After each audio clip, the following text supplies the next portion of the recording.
सभी का एक बार फिर से स्वागत है। नमस्कार, मैं हूं रत्ना और आप देख रहे हैं केकेडी न्यूज। रुक करते हैं खास खबरों की ओर। शुरुआत करते हैं हरदोई की खबर से।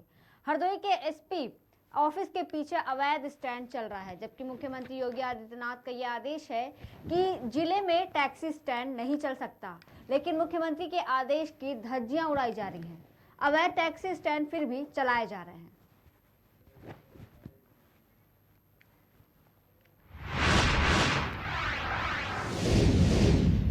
खबर संत कबीर नगर से है, जहां लगातार मूसलाधार बारिश होने के कारण करमैनी बेलौली तटबंध पर रेन कट जारी है। लगातार राप्ती नदी का जलस्तर बढ़ रहा है। करमैनी बेलौली राप्ती नदी 100 सेंटीमीटर खतरे के निशान से नीचे है। करोड़ों की लागत के बाद भी रेन कट जारी है। तटबंध के किनारे बसे ग्रामीण में दहशत का माहौल है।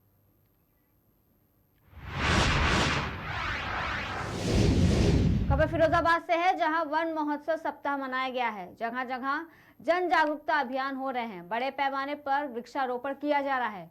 टूंडला के फायर स्टेशन पर वृक्षारोपण कार्यक्रम किया गया। तमाम अधिकारियों और कर्मचारियों ने पौधे लगाए। एक पेड़ मां के नाम से जन जागरूकता अभियान चलाया गया। इस दौरान वन विभाग की आरएफओ पारुल गर्ग और मुख्य अग्निशमन अधिकारी सत्येंद्र कुमार पांडे मौजूद रहे। वन विभाग के अधिकारियों के साथ मिल करके यहाँ वृक्षारोपण का कार्यक्रम किया गया है। जैसा कि सब लोग जानते हैं कि पेड़ जो है वो लगाने से कितने फायदे हैं, उसी के दृष्टिगत जो है यहाँ फायर स्टेशन पे वृक्षारोपण का कार्यक्रम किया गया। एक्चुअली आइए, हमारा 1 जुलाई से 7 जुलाई तक हर वर्ष वन महोत्सव सप्ताह मनाया जाता है। तो उसके तहत हम लोग जन जागरूकता जगाने के लिए जगह जगह प्रोग्राम्स करते हैं। तो स्कूलों में हमने बहुत सारे प्रोग्राम्स किए, तहसील में विधायक जी के साथ, सीडीओ मैडम के साथ किया, अभी कमिश्नर मैडम आई थी रेलवे में, उनके साथ किया। फिर आज सोचा हमने आज यहाँ कर लिया जाए, क्या काफ़ी अच्छी जगह थी। वृक्षारोपण के लिए पौधों का महत्व आजकल जो ग्लोबल वार्मिंग और क्लाइमेट चेंज जैसे इश्यूज सब जानते हैं, बताने की ज़रूरत नहीं है। तो इसको हम लोग बस पृथ्वी को संभालना है तो वृक्षारोपण बढ़ाना है। तो पेड़ बचाओ, पेड़ लगाओ, पेड़ बचाओ, एक पेड़ माँ के नाम थीम पर हम इस साल वृक्षारोपण कर रहे हैं। तो इसी के वृक्षारोपण महोत्सव मनाने के लिए हमने सर के साथ प्रोग्राम रखा। वन विभाग के अधिकारियों के साथ मिल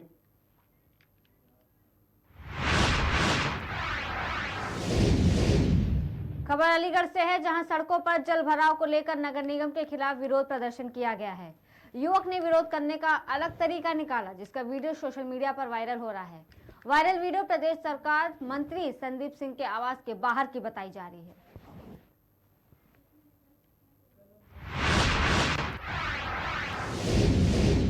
खबर कन्नौज से है, जहां एक बार फिर तेज रफ्तार का कहर देखने को मिला है। बता दें, तेज रफ्तार कंटेनर ने 2 बाइक सवारों को जोरदार टक्कर मार दी। टक्कर लगने से दोनों बाइक सवारों की मौके पर मौत हो गई। वहीं ट्रक चालक ट्रक छोड़कर मौके से फरार हो गया।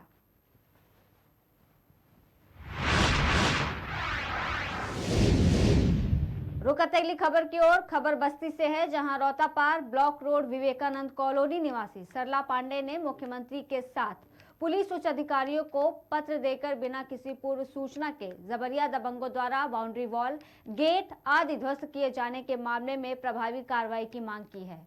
तहरीर में कहा गया है कि 27 जून को लगभग 5 बजे काशीराम यादव अपने बेटों के साथ पहुंचे और उनकी बाउंड्री वॉल को ध्वस्त कर दिया। लेखपाल सतीश चंद्र श्रीवास्तव के इशारे पर बाउंड्री वॉल गिराए जाने का वीडियो उनके पास उपलब्ध है। सरला पांडे ने प्रशासन से आग्रह किया है कि दोषियों के विरुद्ध कड़ी कार्रवाई करने के साथ ही भू माफियाओं द्वारा उनके बाउंड्री वॉल को गिराए जाने के बाद उसे बनवाया जाए और उनके परिवार के जानमाल की सुरक्षा भी की जाए। श्रीमती सरला पांडे, पत्नी श्री हंसराज पांडे। थाना कौन सा आपका? थाना हमारा एक कोतवाली है, मोहल्ला ये है रौतापार। क्या समस्या है? समस्या यही है कि वो दीवार मेरी तोड़ी गई है। कौन लोग तोड़े? दीवार में तोड़ने वाले काशीराम के पूरे फैमिली है, पूरे परिवार से है। उनके नाते रिश्तेदार सारे आए हुए थे। कुछ लोग खड़े थे, कुछ लोग तोड़ रहे थे। कितने लोग थे लगभग? करीब 50-60 लोग थे। मौके पे आप मौजूद थे? मौके पर हम वही गेट के पास खड़े हुए थे। तो बल्कि हम उसके बोले भी हैं कि दीवार काहे तोड़ रहे हो जबरदस्ती।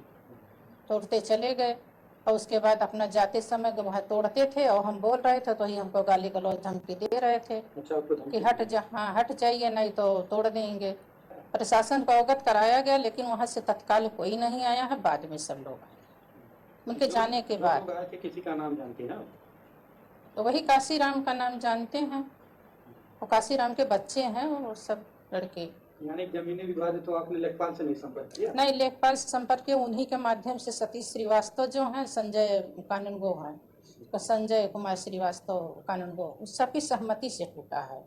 वो लोग थे, यहाँ पर आए हुए थे, लेकिन उनको हम उस समय देख नहीं पाए। मामले में मुकदमा लिखा गया है, हाँ, आप क्या चाहती हैं? लिखा यही हमारा मुकदमा गया है कि भाई उनको देखा जाए, उसके बाद हमारी पैमाइश की जाए जमीन की। उनका होता है वो लें, हमारा होता है तो हमारा वो छोड़ के जुड़वाया जाए। चाहती क्या है? तो यही चाह रहे हैं कि जुड़वाने के लिए। श्रीमती सरला पांडे।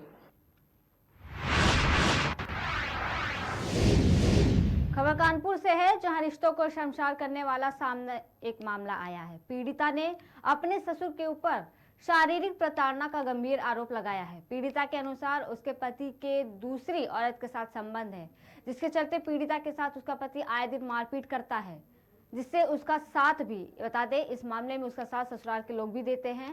बर्रा थाने में कई बार शिकायत के बाद भी पीड़िता की कोई सुनवाई नहीं हुई है, जिसके चलते पीड़िता ने डीसीपी से न्याय की गुहार लगाई है। सरन डीपीसी ऑफिस आए हैं। मेरे ससुर मुझे बहुत परेशान करते हैं, बदतमीजी करते हैं मेरे साथ। बाथरूम में नहा रहे थे, उन्होंने दरवाज़ा खटखटाया। मैंने कहा मैं अभी आ रही हूँ, नहा रही हूँ। तो जब मैं दरवाज़ा खोल के बाहर आई, उन्होंने ज़बरदस्ती मुझे पकड़ लिया। हम चिल्लाए तो उन्होंने मेरा मुंह दबा के कहा कि तुम, मेरा लड़का दूसरी लड़की को रखे, मैं तुमको अपने साथ रखूँगा, खुश रखूँगा, तुम मेरे साथ रहने लगो। मैं भगी वहाँ से जैसे तैसे छुड़ा के। अपनी सास को बताया जाके, वो उल्टा मेरे ऊपर गाली गलौज करने लगी। हमने अपने हस्बैंड से बताया, वो आए ऑटो चला के और मारपीट करने लगे। कितने वर्ष हो गए आपकी शादी को? चल 19 साल हो गए हैं। 19 साल में पहली बार हो किससे पहले कर? नहीं, पहले भी कर चुके हैं। तो आप संबंधित थाने में शिकायत करी? जी गए हैं, 3-4 बार थाने गए, लेकिन वहाँ कोई सुनवाई नहीं हो रही। वहाँ दबाव बनाया जा रहा है सुलह होने का। आज दिनांक 6/7/2024 को जनता दर्शन के दौरान एक वादिनी के द्वारा मेरे समक्ष एक लिखित रूप में प्रार्थना पत्र दिया गया। प्रार्थना पत्र में उनके द्वारा अपने ससुर और अपने पति और जो सास हैं और अन्य लोग हैं, उनके ऊपर जो सीरियस एलिगेशन लगाए हैं। प्रार्थना पत्र में जो वर्णित तथ्य हैं, उनकी जो है जांच मेरे द्वारा एसएचओ को दिया गया है। एसएचओ को हमने बताया है कि उसमें जांच करके आख्या दें, जो भी चीज़ें उसमें होंगी उसके आधार पर उसमें हम अमृत विधि कार्रवाई सुनिश्चित करेंगे। क्या बात? सरन डीपीसी ऑफिस आए हैं।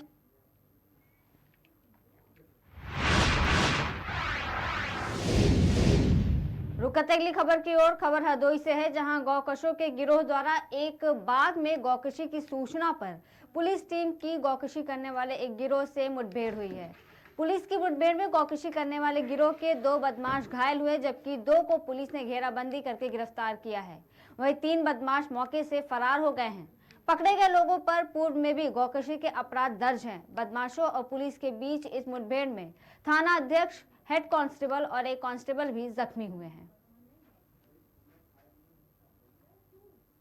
थाना टनियावा क्षेत्र में कल 5 जुलाई को गोवंश के अवशेष पाए गए थे, जिसपे थाना टनियावा में गोवध अधिनियम का अभियोग पंजीकृत किया गया था।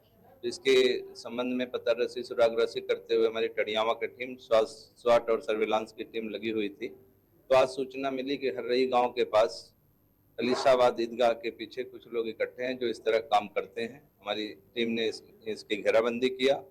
अभियुक्तों ने अपने को घिरा देखकर पुलिस टीम पर फायर किया। पुलिस ने भी जवाबी फायरिंग की, जिसमें 2 अभियुक्त घायल हुए हैं और 2 गिरफ्तार हुए। कुल 4 अभियुक्त थे, जिसमें मोहम्मद अहमद और सिद्दीक घायल हुए हैं। अजय आरख और नन्हे पासी भी गिरफ्तार हुए हैं।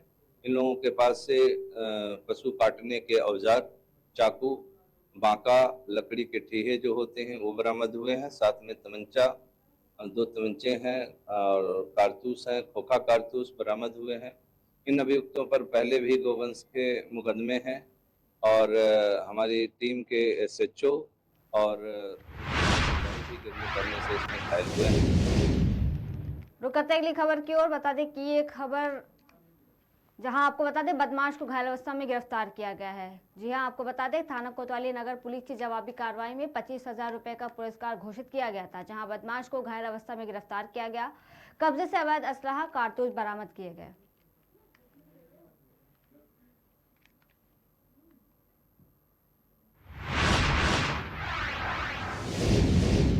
रुकते अगली खबर की ओर। खबर बुलंदशहर से है, जहां साइबर क्राइम करने वाले अपराधियों के गैंग का भांडाफोड़ किया गया। 15-15 हजार के 2 इनामी सहित 10 अभियुक्त गिरफ्तार किए गए हैं। कब्जे से 83,864 नगद, 42 mobile phone, 33 sim card, 12 chequebook, 20 passbook, 14 loose cheque और 1 गाड़ी बरामद की गई है। इसके अलावा भी कई सामान बरामद किए गए हैं। ये थाना साइबर बुलंदशहर द्वारा एक संगठित साइबर गिरोह जिसके 10 सदस्यों को आज गिरफ्तार किया गया है। प्रकरण ये था कि एक व्यक्ति जिनका एक बैंक में अकाउंट है, उनके अकाउंट से पैसे निकल जाते हैं चेक के माध्यम से, और वो चेक उनके पास ही था ओरिजिनल, और फिर भी बैंक से वो पैसे निकल गए और इनके पास ना कोई मैसेज आया ना कुछ। और उसके बाद जब इन्होंने एक दिन अपना पासबुक अपडेट कराया तो इनकी जानकारी में आता है कि इनके खाते से लगभग 15 लाख रुपए निकल चुके हैं। इस घटना की जानकारी इनके द्वारा साइबर थाने पे दी गई और तत्क्रम में साइबर थाने की पुलिस इसके विवेचना और अनावरण में लग गई, जिसके क्रम में आज कुल 10 लोग गिरफ्तार किए गए हैं। इनसे पूछताछ में ये बात प्रकाश में आई कि ये एक गिरोह के रूप में काम करते हैं, जिसमें हर एक ग्रुप ऑफ पीपल का एक अलग अलग काम रहता है। इसमें कुछ लोग डेटा थेफ्ट में इन्वॉल्व हैं, जो कि बैंक से या अन्य फाइनेंशियल इंस्टीट्यूशंस में जो भी KYC का डेटा भरा जाता है उसको बेचते हैं। कुछ लोग सर्विस प्रोवाइडर के इन्वॉल्व हैं, जो कि एक व्यक्ति को मृत दिखाते हुए उसके सिम को किसी दूसरे व्यक्ति के नाम पे इशू करवा देते हैं, ताकि जब भी OTP आए या बैंक से कोई रिकंसिलिएशन मैसेज या कॉल आए तो उसमें वो व्यक्ति अपने आप को ओरिजिनल व्यक्ति के रूप में दर्शाते हुए उस कॉल को वेरीफाई कर सके। इसमें कुछ लोग चेक की क्लोनिंग में इन्वॉल्व हैं, जो कि सेम बैंक के सिमिलर चेक्स को लेकर के एक सॉल्यूशन में डुबा करके पहले उससे जो भी प्रिंटेड है उसको हटाते हैं और उसके बाद फिर ओरिजिनल चेक के जो भी डिजिट्स हैं या लेटर्स हैं उनको उसमें पुनः प्रिंट करते हैं, ताकि बैंक में इस क्लोन चेक के बारे में कोई जानकारी नहीं हो पाए।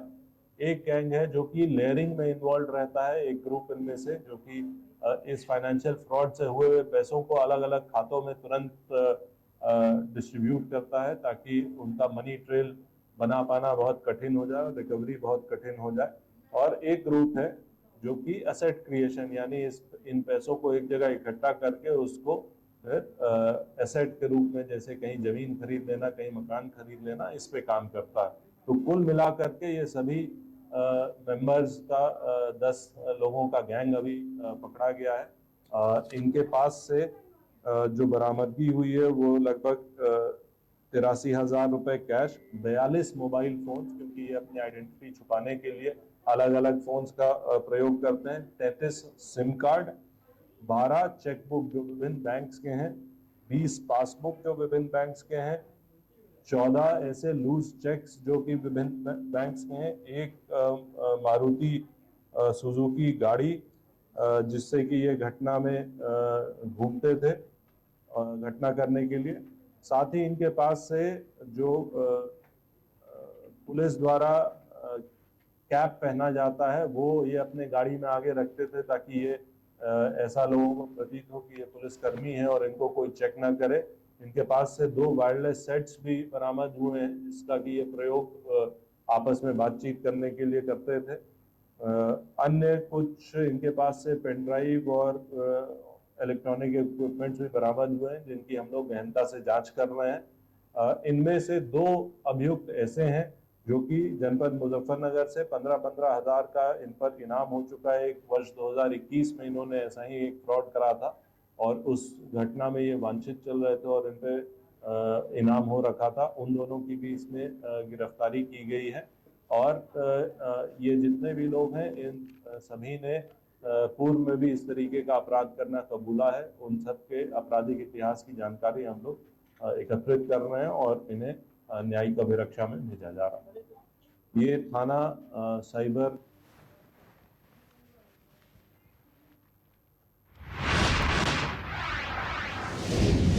रुकते अगली खबर की ओर। खबर सिद्धार्थ नगर से है, जहां महिला सशक्तिकरण का शोहरतगढ़ थाने की पुलिस धज्जियां उड़ा रही है।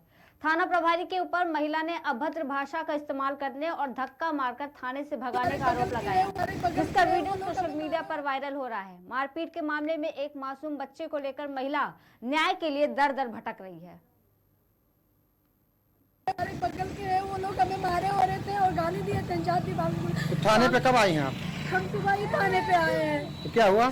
सुनवाई नहीं हुई है और उल्टा हमें थाने से धक्का मार के गाली दे के निकाला गया है। कौन मारा? यहाँ के जो SHO है, जो क्या मतलब जो यहाँ के है, उन्होंने हमें धक्का मार के निकाला है गाली दे के। हमारे साथ ऑटो वाला आया था, उसको उठा के बेवजह बंद कर दिए और उसको मार रहे हैं वहाँ पे ले जाके। और दूसरे पक्ष को छोड़ दिए, जाने दिए उनको। अच्छा। हाँ, तो आपके यहाँ सुनवाई कोई नहीं हो रही? कोई सुनवाई नहीं हो रही है हमारे यहाँ। हमारे बगल के है, वो लोग हमें मारे हो रहे थे।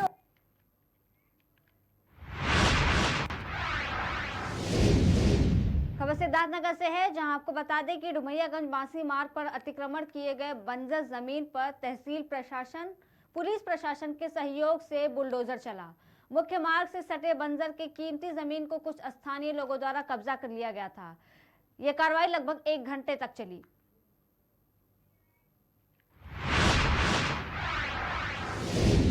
खबर कानपुर से है, जहां आपको बता दें कि इस साल पैगियों का जुलूस नहीं उठेगा। कोर्ट का फैसला आने के बाद उत्साह से उठाए जाएंगे जुलूस। मोहम्मद नदीम ने अपील की है कि कानपुर शहर के पैगी जुलूस का मामला माननीय न्यायालय में विचाराधीन होने के कारण इस साल नहीं उठेगा। जुलूस नहीं निकलेंगे और जुलूस के संबंध में कुछ लोगों द्वारा भ्रम और अफवाह पर लोगों से निवेदन किया गया कि अफवाहों पर ध्यान न दें। कानपुर शहर में इस बार मोहर्रम का नहीं उठेगा जुलूस। कोर्ट के आदेश आने के बाद मोहर्रम तो उठेगा जुलूस। देखने वाली बात होगी। हमारे साथ कानपुर शहर से जो निशाने पैग हैं शकील अहमद, आइए उनसे पूछते हैं आखिर वो क्या बताते हैं। मैं शकील अहमद खलीफा, निशाने पैग काफिल हुसैन खलीफा शकील अहमद, हीरामन का बुआ 92/104 कील वाले हाथे से बोल रहा हूँ। तमाम पैगियों को और तमाम शहरों में रहने वाले अवाम को और तमाम अपने अमूम जो पैग बनते हैं जो शहर में रहते हैं उन सब के लिए बताना चाहता हूँ कि पैगी के जुलूस का मामला कोर्ट में विचाराधीन है। उसका कोई अभी फैसला नहीं आया है। इसका जो भी फैसला आएगा अगले साल जिस तरीके का, जिसे पिछले साल जिस तरीके से निशान के सारे काम हुए हैं इसी तरीके से इस साल भी होगा।